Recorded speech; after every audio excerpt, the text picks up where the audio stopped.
Halo, Shalom. Di sini kami akan mempresentasikan mengenai jurnal Looking in the Rearview Mirror, the Effect of Manager Professional Experience on Corporate Financial Policy. Bersama saya Firlia, Elizabeth, Hayden, Kamasyan, Karin, dan Sherlyn. Next.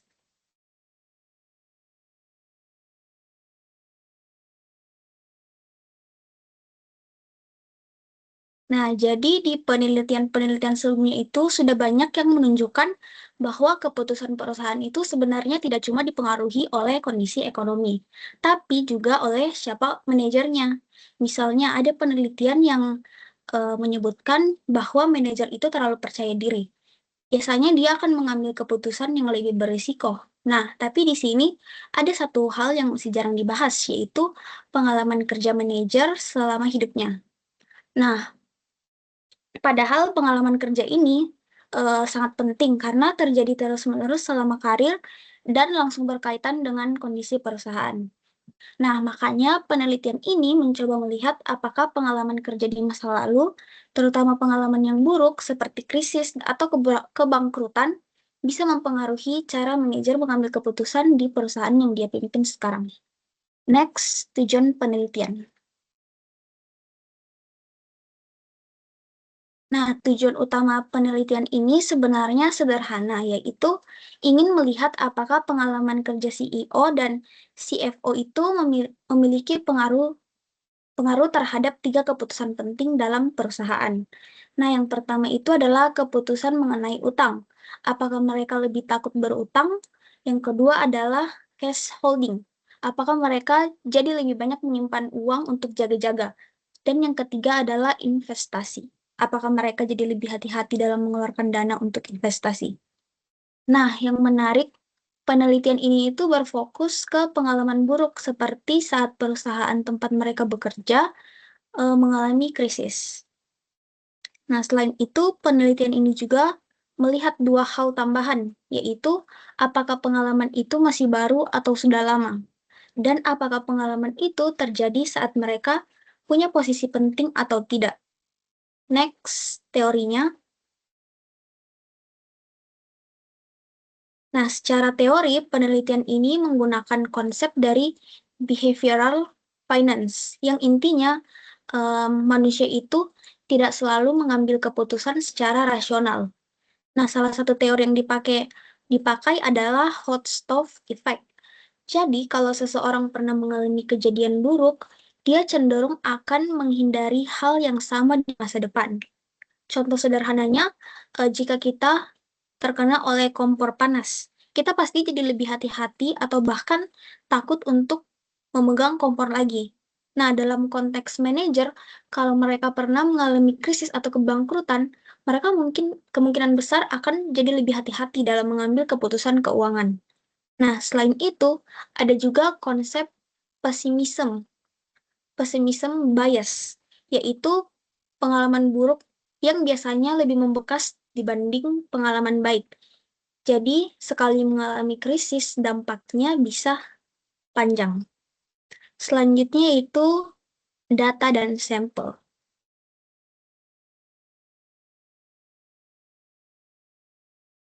Next, penelitian ini menggunakan data yang cukup besar, yaitu lebih dari 9.000 manajer, yang terdiri dari CEO dan CFO.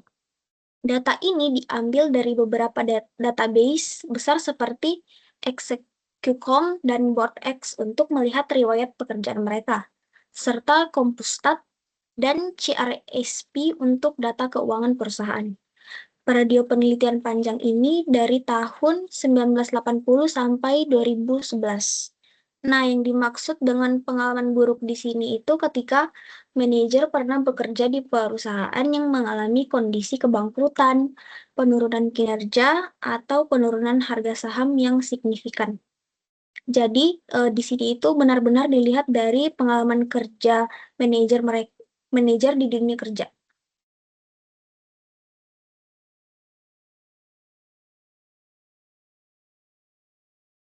Penelitian ini menggunakan 3 jenis variabel.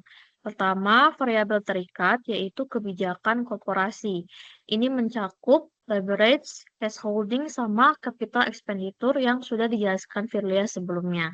Selain itu, kinerja perusahaan juga diukur dengan ROA atau return of asset dan juga Tobin Q untuk melihat apakah keputusan tersebut berdampak pada profitabilitas dan nilai perusahaan.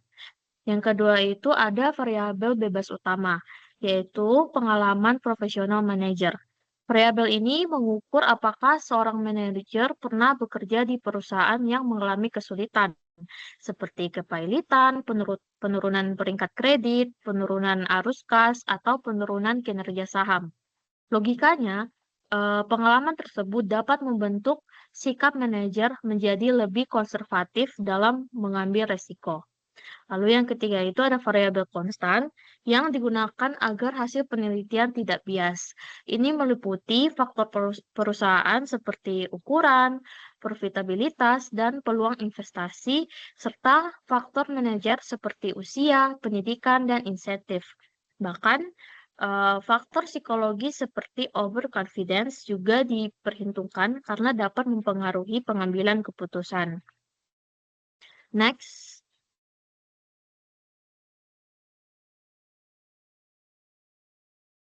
Untuk metodologi penelitian, penelitian ini menggunakan regresi data panel dengan fixed effects yang memungkinkan kita mengontrol karakteristik tetap dari masing-masing perusahaan dan kondisi ekonomi tiap tahun.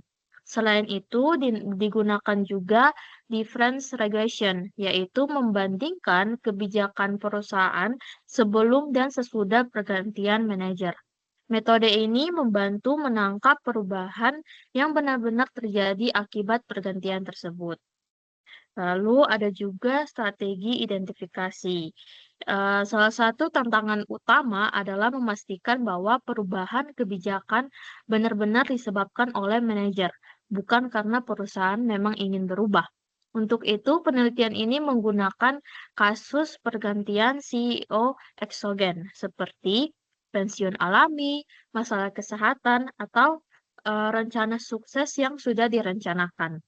Karena pergantian ini tidak dipicu oleh kondisi perusahaan, maka efek yang muncul lebih bisa dikaitkan dengan karakteristik manajer baru. Selanjutnya, saya yang akan menjelaskan. Nah, selanjutnya itu adalah penguji variasi pengalaman.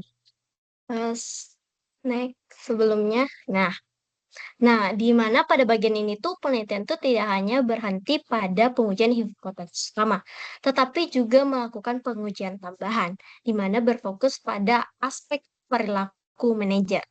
Tujuannya yaitu di mana mereka akan memahami mengapa dan bagaimana pengalaman masa lalu dapat mempengaruhi dalam pengambilan suatu keputusan. Pertama kita lihat dari resensi. Nah, di sini tuh peneliti ingin melihat nih apakah pengalaman yang lebih baru itu memiliki pengaruh yang lebih kuat dibandingkan dengan pengalaman yang lama. Artinya bahwa ketika manajer membuat suatu keputusan itu kemungkinan besar lebih dipengaruhi oleh kejadian yang baru saja yang mereka alami. Yang kedua adalah saliensi. Nah, aspek ini itu menguji apakah pengalaman terjadi pada posisi yang lebih tinggi, seperti saat menjadi CEO. Nah, memiliki dampak yang lebih besar.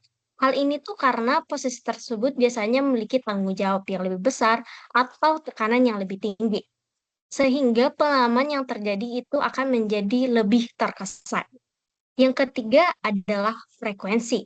Nah, penelitian ini juga melihat nih apakah pengalaman yang terjadi berulang kali akan membuat pengaruhnya itu mempengaruhi terhadap suatu keputusan.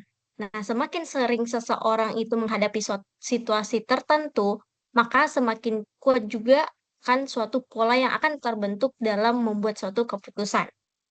Nah, terakhir yaitu pesimis bias. Nah, di sini itu peneliti menguji apakah pengalaman buruk yang mereka alami itu akan memiliki dampak yang lebih besar dibandingkan pengalaman baik. Hasilnya menunjukkan bahwa pengalaman negatif justru cenderung membuat manajer lebih berhati-hati dan konservatif dalam mengambil suatu keputusan. Sehingga secara keseluruhan ini menunjukkan bahwa Pengujian ini sangat membantu dan menjelaskan bahwa keputusan manajer itu tidak hanya secara rasional saja, tetapi juga dapat dipengaruhi oleh pengalaman pribadi dan persepsi psikologis mereka. Selanjutnya,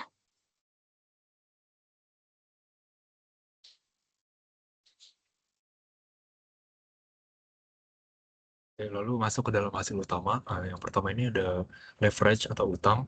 Dari hasil penelitian, CEO yang memiliki pengalaman buruk di masa lalu akan cenderung mengambil kebijakan utang yang lebih rendah dengan penurunan sekitar 7% sampai 13%.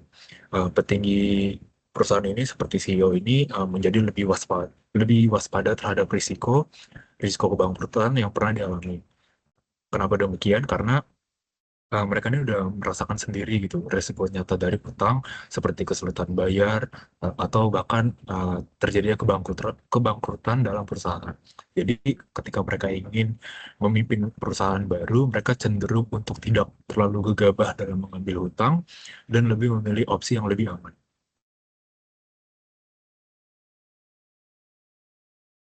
Lalu masuk ke dalam cash holding atau kas perusahaan. Jadi CEO dengan pengalaman yang buruk cenderung menyimpan kas yang lebih banyak, sekitar 5% sampai 12%. Mereka ini menyimpan ini sebagai cadangan yang aman untuk mengantisipasi kondisi yang tidak terduga seperti krisis atau penurunan pendapatan. Next, yang ketiga yaitu investment atau investasi. CEO dengan pengalaman buruk cenderung mengurangi investasi sebesar 5% sampai 10%, sehingga mereka ini lebih selektif atau lebih pilih-pilih dalam mengambil proyek dan lebih mempertimbangkan risiko kegagalan. Akibatnya jumlah mereka ini akan turun dan bukan berarti mereka ini CEO ini tidak mau mengambil suatu investasi atau tidak mau berkembang, tetapi mereka ini ingin memastikan bahwa keputusan yang mereka ambil ini benar-benar aman untuk perusahaan dan aman untuk dilakukan investasi dan juga minim resiko.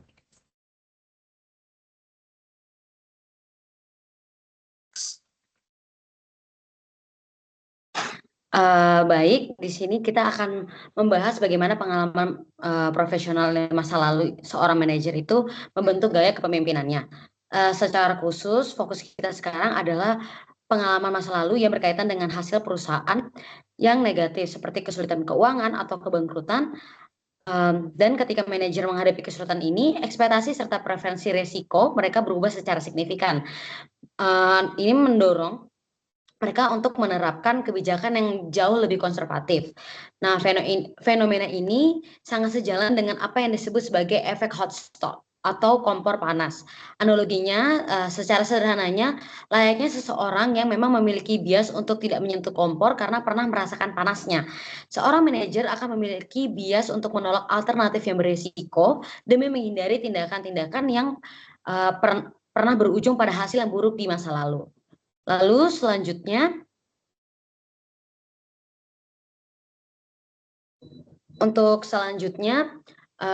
ini bagaimana sih wujud nyata dari sikap-sikap kehati-hatian tersebut di dalam perusahaan? Sebenarnya trauma akan masa lalu yang sulit secara langsung tercermin dalam 3 kebijakan sulit secara langsung tercermin dalam 3 kebijakan finansial utama perusahaan. Yang pertama, manajer yang pernah mengalami krisis terbukti akan mengambil utang yang lebih sedikit, teman-teman. Di mana rata-rata mereka melakukan perkurangan itu sebesar 7% hingga 13%. Lalu yang kedua, mereka akan memilih langkah aman dengan menabung lebih banyak uang tunai yang ditunjukkan dengan peningkatan cadangan kas perusahaan sebesar 5% hingga 12%. Lalu yang ketiga, mereka cenderung tidak seagresif manajer lain, teman-teman.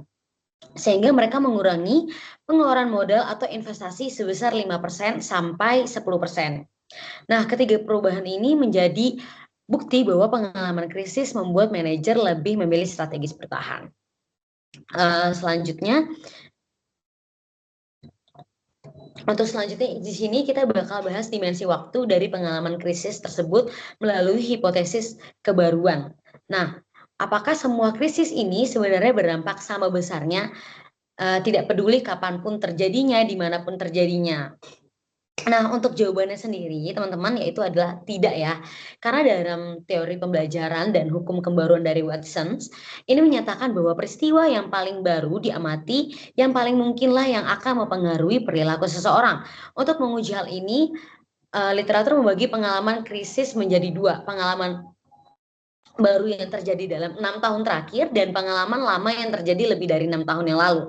Hasilnya itu sangat konsisten teman-teman dengan hipotesis tersebut.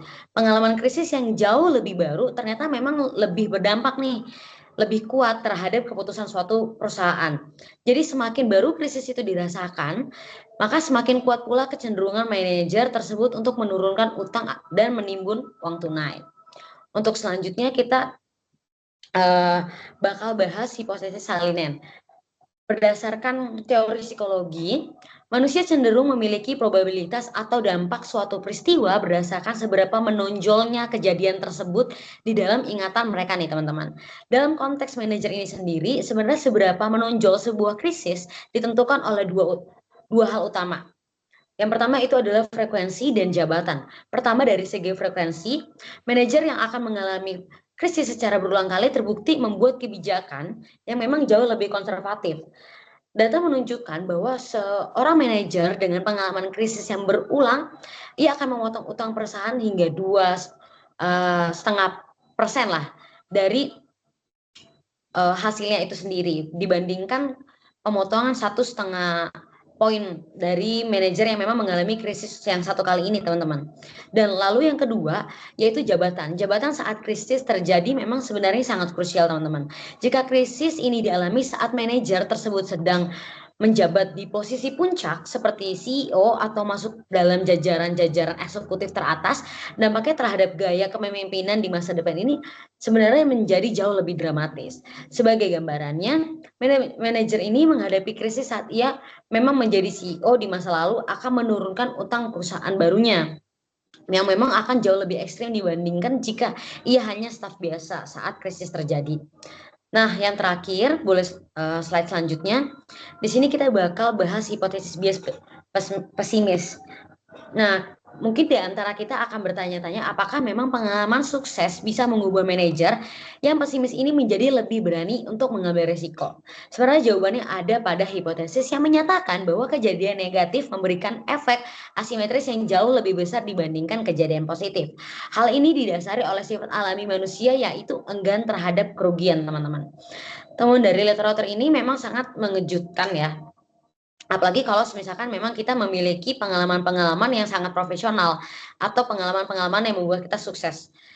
Nah, meskipun seorang manajer mendapatkan pengalaman positif di kemudian hari setelah ia mengalami krisis ini sendiri, pengalaman positif tersebut tidak bisa langsung menghapus atau melemahkan trauma krisis di masa lalunya nih teman-teman.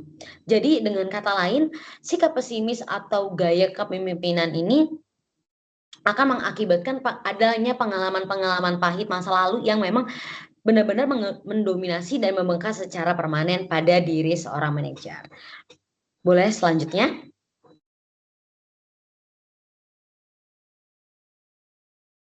Oke, di bagian ini kita akan membahas perbedaan peran antara CEO dan CFO dalam suatu perusahaan. CEO atau Chief Executive Officer itu memiliki peran yang lebih luas karena bertanggung jawab atas seluruh arah strategis perusahaan. Jadi, bukan hanya soal keuangan, tetapi juga keputusan investasi, ekspansi, dan pertumbuhan jangka panjang perusahaan. Nah, sedangkan CFO atau Chief Financial Officer itu lebih berfokus pada aspek keuangan aja, seperti pengelolaan utang, kas, dan struktur modal. Nah, berdasarkan jurnal, memang ditemukan bahwa baik CEO maupun CFO itu sama-sama memengaruhi kebijakan keuangan, tetapi hanya CEO yang memiliki pengaruh signifikan terhadap keputusan investasi perusahaan. Jadi, CEO tuh lebih dominan dalam menentukan arah perusahaan secara keseluruhan, sementara kalau CFO itu lebih sebagai pendukung di bidang keuangan. Boleh di next?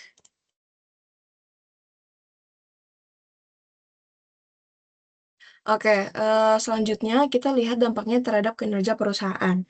Jurnal ini tuh menunjukkan bahwa CEO yang memiliki pengalaman buruk di masa lalu, seperti pernah bekerja di perusahaan yang mengalami kesulitan keuangan, cenderung mengambil keputusan yang lebih konservatif. Contohnya, mereka akan mengurangi utang, meningkatkan cadangan kas, dan mengurangi investasi. Sekilas, ini tuh terlihat aman, tapi ternyata berdampak negatif terhadap kinerja perusahaan. Hal ini terlihat dari penurunan return on asset atau ROA, serta penurunan nilai perusahaan yang diukur dengan Tobin Skew. Artinya, terlalu berhati-hati justru bisa membuat perusahaan kehilangan peluang dan menurunkan performa. Boleh di next. Yaitu pada bagian kesimpulan. Nah, penelitian ini menunjukkan bahwa pengalaman kerja manajer itu memiliki pengaruh yang signifikan terhadap kebijakan perusahaan, terutama pada pengalaman negatif seperti kondisi distres atau bahkan kebangkrutan.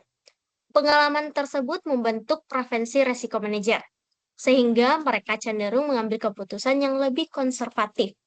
Hal ini dapat dilihat dari beberapa kebijakan, seperti penurunan tingkat utang, peningkatan kepemilikan kas, serta pengurangan investasi.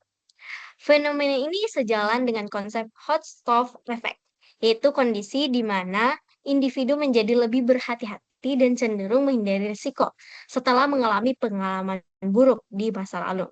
Namun, penelitian ini juga menekankan bahwa konservatisme ini yang berlebihan tidak selalu akan memberikan dampak yang positif. Dalam beberapa kasus, sikap yang terlalu berhati-hati justru dapat menurunkan kinerja perusahaan karena peluang pertumbuhan menjadi terlewatkan. Oleh karena itu, dapat disimpulkan bahwa pengalaman memang berperan penting dalam pengambilan keputusan, tetapi juga dapat menimbulkan bias, sehingga diperlukan keseimbangan agar keputusan yang diambil tetap optimal dan tidak terlalu dipengaruhi oleh pengalaman masa lalu. Lalu, next.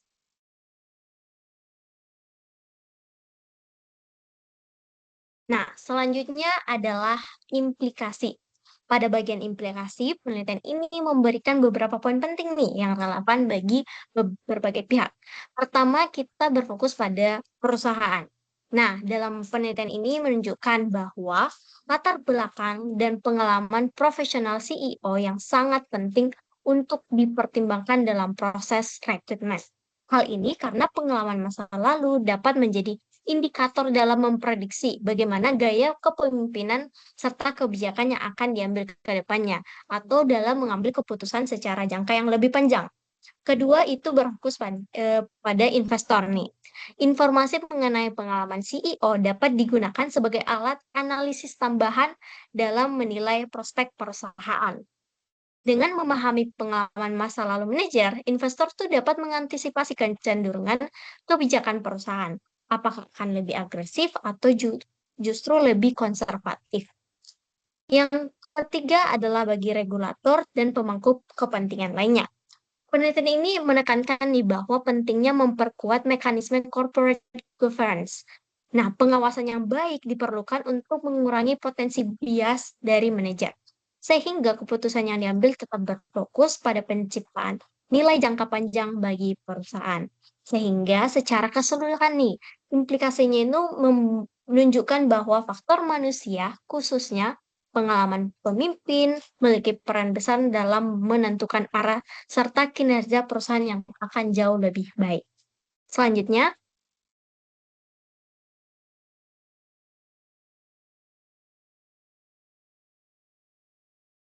sekian dari kami. Semoga pemaparan materi yang telah kami sampaikan ini semoga bermanfaat bagi kita semua dan terima kasih.